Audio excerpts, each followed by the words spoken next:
C'est vrai que c'est l'histoire d'une amie, mais d'une certaine façon, j'y suis liée. Donc, c'est une amie à moi, une très bonne amie à moi qui est décédée en 2019. Elle était enceinte de 8 mois. Bon, elle a fait la rencontre d'un jeune homme de l'Ouest, une très belle personne, très gentil, très généreux, qui l'aidait vraiment financièrement. On va dire, un an en arrière, avant qu'elle ne soit enceinte, elle me fait comprendre: Linda, moi j'ai rencontré quelqu'un, c'est vraiment quelqu'un de bien, très gentil. Elle est venue à la maison, ma mère l'a accueillie parce que ma mère l'aimait beaucoup. Elle me dit: j'ai rencontré quelqu'un, il est vraiment très gentil, j'aimerais te présenter, je pense que c'est l'homme de ma vie et tout et tout. J'ai dit: ah maman, avec toutes les souffrances que tu as endues, ta famille et tout, la situation précaire dans laquelle vous vivez, vraiment, si tu pars une épaule comme ça, c'est une très bonne chose. J'étais vraiment très contente pour elle d'avoir rencontré une belle personne. Donc, ils ont continué leur relation, ils étaient vraiment amoureux, vraiment très amoureux. Le gars, il était fou amoureux d'elle, c'était waouh.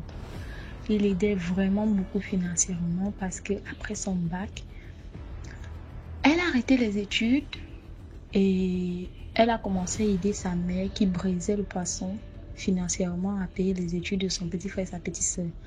Parce que sa mère était une mère célibataire et 3 enfants, elle était la sirène. Donc elle aidait financièrement. Le gars lui donnait assez d'argent pour qu'elle puisse vraiment aider sa mère. Donc c'était un vrai pilier pour sa famille. Elle tombe enceinte. Elle annonce au gars, très content, très joyeux. Vraiment, c'était l'amour fou, quoi. L'amour fou. Et DMG, les apparences sont trompeuses, mon Dieu. Quand je pense à ça, mon cœur me fait mal, je vous jure.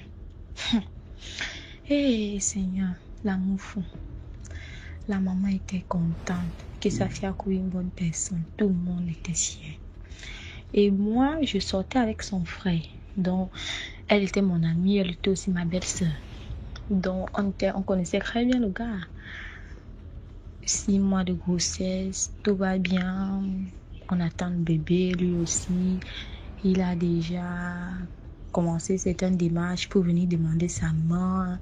Après l'accouchement, ils vont aménager ensemble. Quoi, la totale. 8 mois de grossesse. Il décide de venir se présenter. Une semaine avant qu'on l'amène à l'hôpital, il décide de venir se présenter et demander la main. On était tous contents. Je suis allée chez eux. J'ai aidé sa mère à préparer pour accueillir les invités. Très contents, vraiment. On était très joyeux pour elle que waouh. Il a demandé sa main. Il a amené quelques membres de sa famille. Bon, au jour d'aujourd'hui, je ne sais pas vraiment si c'était les membres de sa famille ou pas. Tout s'est bien passé et une semaine plus tard, elle tombe un peu malade.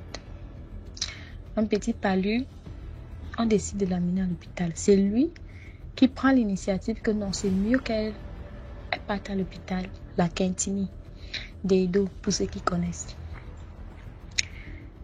Arrivée à l'hôpital à Quintini, elle se réveille, tout va bien. Moi, je suis rentrée parce qu'elle m'avait appelé, je suis allée rendre visite et je rentre à la maison aux environs de 12 heures. J'ai laissé, elle était bien en santé, on a causé. Et vers 13 heures, on m'appelle, on lui dit: ta copine a accouché, mais l'enfant est mort. Je dis: aïe, ouais Seigneur, c'est quelle histoire? Comment? Qu'est-ce qui s'est passé? Sa famille décide d'aller enterrer l'enfant.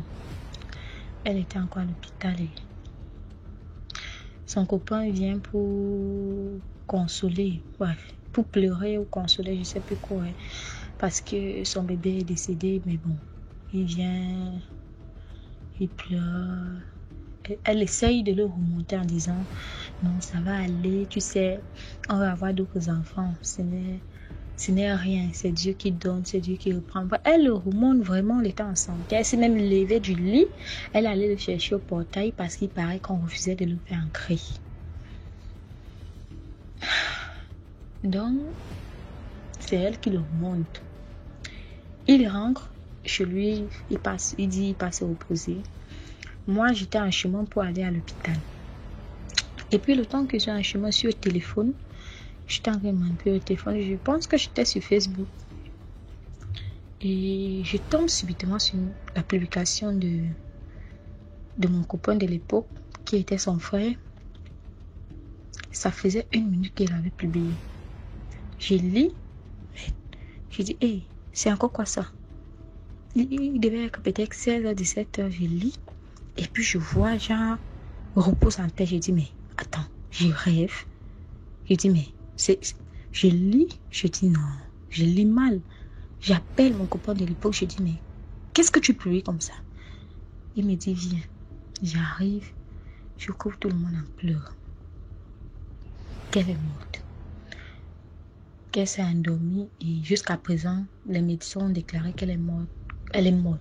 Genre, elle est morte comme ça. Elle est morte. Je dis, mais c'est quelle histoire? Quelqu'un était en santé tout à l'heure. C'est même elle qui remontait son gars à 14h. Comment à 16h, elle est morte? C'est quoi ça? Vraiment, je vous jure, elle est morte comme ça. Comme ça, là. J'ai encore la chair de poule. Vraiment, c'était une nouvelle catastrophique dans son quartier. Elle résidait à Paris-Zoo, pour ceux qui connaissent. C'est une fille vraiment très joyeuse. Sa mère brisait le poisson au Carrefour. Vraiment, tout le monde l'aimait beaucoup. Quand la nouvelle s'est répandue, je vous jure, un deuil tellement triste. Tellement triste. Mon Dieu. On s'est même retrouvé à l'enterrer au cimetière parce que la famille discutait le corps. Bon, là, c'est une parenthèse. Au départ, on savait que c'était une mort pas très naturelle, mais on ne savait pas d'où ça venait, qui avait frappé. On a accusé la famille de la mère, on a accusé la famille du père et son fiancé était malheureux. Il a pleuré toutes les larmes de son corps, je vous jure. J'ai consolé, j'ai dit non papa, ça va aller. Il pleurait. Il pleurait, sa façon de pleurer vous donnait envie seulement de pleurer jusqu'à demain. Je vous jure, la façon qu'il était triste. Et sa mère n'arrêtait pas de pleurer toutes les nuits parce que je suis allée là-bas, j'ai fait des jours. Elle me dit, maman, ma fille, je ne sais pas pourquoi ta copine ne veut pas m'opposer en paix. Toutes les nuits, elle vient pleurer au chevet de mon lit. Toutes les nuits, elle vient se coucher avec moi. Je dis, maman, pardon, va te reposer. Elle ne veut pas. Elle vient pleurer, elle vient pleurer. J'ai déjà tout fait. Ta copine vient pleurer. Ça, c'était avant qu'on l'enterre. Elle était encore à la mort. On l'a enterrée. C'est passé. C'était tellement triste. Son copain était triste comme pas possible. Et puis, 1 an plus tard, moi, je me suis séparée malheureusement de son frère et je me suis mis en couple et j'étais enceinte de 8 mois. Et puis, j'étais toujours en contact avec son fiancé, son ex-fiancé, parce que c'était un ami, c'était donc, on était en contact. Et un jour, il m'appelle et me dit, est-ce que je peux te voir? Il dit, oui, il y a quoi? J'arrive, il me fait asseoir quelque part, il dit, il a appris que je suis enceinte, félicitations, mais il voulait vraiment me parler, c'est urgent.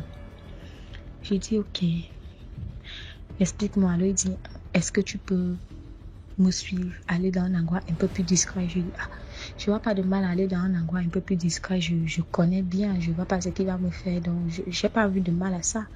On arrive chez eux, je connaissais chez eux, il y avait personne, il était salon, s'assoit au salon. Il me demande si je peux le suivre dans la chambre. Je dis, mais attends, il y a quoi? Je te suis dans la chambre, il y a un problème. Il dit, non, viens, suis-moi. Comme je suis ce que je suis, je dis, je vais voir ça aujourd'hui. Curieuse jusqu'à que laisse-moi aller voir ce qu'il y a là-bas. Je suis. Parce que, en fait, moi, j'ai toujours trouvé son attitude bizarre. Je sais pas. On m'a toujours demandé, mais pourquoi tu trouves ça bizarre? Je dis, mais il est triste. C'est vrai, c'est normal d'être triste, mais dans sa tristesse, je sens il cache quelque chose. Donc, j'avais quelques petits soupçons. Donc, lorsque des années sont passées, on est passé et puis il m'appelle subitement, il me dit aussi, je dis, mais je suis sûre que je vais percer le mystère aujourd'hui. C'est comme ça, je le suis. Arrivé, je m'assois, il y avait une chaise dans sa chambre, je m'assois et puis il me dit, tu sais, Linda, je voulais vraiment te demander une faveur, s'il te plaît. Peu importe combien tu veux, souffre de m'écouter, ne me juge pas, ne t'enfuis pas. Je dis, ok, papa, pardon, parle. Je suis pressée, je dois rentrer. Comme tu vois, je suis fatiguée, je suis enceinte. Il dit, je sais, c'est pour ça que t'appelle. Comme tu es la seule personne proche que je connais qui est enceinte. Je dis, ah, parle alors. Et il me dit, peu importe ce que tu veux dire, moi. Mais est-ce que je peux te prendre par derrière? Comme tu es enceinte, j'ai envie de coucher avec toi, mais pas derrière. J'ai dit, hé, papa, ça a commencé comment? Tu me prends d'abord par derrière par rapport à quoi? Et je comprends pas. Qu'est-ce qui t'arrive? Tu es seulement... C'est quoi? Tu es fou? Qu'est-ce qui t'arrive? Tu me confonds, tu ne me vois plus bien. C'est moi, Linda. La copine de ta défunte fiancée. Je sais pas, tu confonds. Et en plus, tu ne vois pas que je suis enceinte, mais c'est quoi? Explique-moi. Pourquoi ça? Il me dit que pardon, ça dépend. C'est une situation de vie ou de mort. Je vais te prendre, je dois prendre une femme enceinte par derrière ce soir, sinon je vais mourir. Je dis, tu vas seulement mourir. Je décide donc de pousser ma curiosité et je lui demande, est-ce que c'est toi qui as tué ma copine? Parce que cette situation est un peu similaire. Elle était enceinte de 8 mois, subitement elle meurt. Pardon, réponds-moi. Il me dit que dans la vie, on fait des choses dont on n'est pas forcément fier, mais qu'on doit faire parce que notre vie en dépend. Je vous jure, dès qu'il a dit ça, je me suis levée. J'ai dit, ouvre-moi la porte, je vais rentrer. Il me dit, s'il te plaît, peu importe ce que tu veux combien, je vais financer ton accouchement et tout. Je dis, pardon papa, ouvre la porte, je vais rentrer. Il voulait un peu faire un jamais. Je ne sais pas ce qui s'est passé. Subitement, un chat a commencé à miauler devant la porte. Miauler devant la porte. Un chat miaulait tellement devant la porte que...